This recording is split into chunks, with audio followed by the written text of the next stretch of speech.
नमस्कार शेतकरी बांधवांनो, पाठीमागं तुम्ही पाहू शकता आपला गव्हाचा प्लॉट आहे आणि साधारणतः याला 2 महिने पूर्ण झालेले आहेत। मित्रांनो, हा जो गव्हाचा काळ जो असतो याला कांडी धरण्याची अवस्था म्हणतात।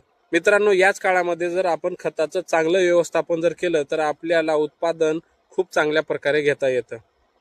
शेतकरी बांधवांनो, आपला गहू 50 ते 60 दिवसाचा झाल्यानंतर आपल्याला प्रति एकरी 1 बॅग युरिया हा आपल्याला शेतामध्ये टाकून घ्यायचा आहे आणि त्यानंतर लगेचच त्याला पाणी पण द्यायचं आहे, जेणेकरून युरिया पण लवकरात लवकर मातीमध्ये मिसळून तो गव्हाला पोषक ठरेल।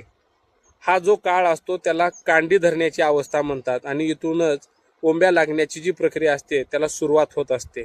परिणामी आपण जर खत नियोजन चांगल्या प्रकारे जर केलं तर आपल्याला अतिशय चांगल्या प्रकारे उत्पन्न मिळू शकतं आणि आपल्या खताचा त्याला नक्कीच फायदा होतो। मित्रांनो, माहिती आवडल्यास ते शक्ती ॲग्रो या यूट्यूब चॅनेलला सबस्क्राईब करायला विसरू नका, तसेच इंस्टा आणि फेसबुकवरही फॉलो करायला विसरू नका। धन्यवाद।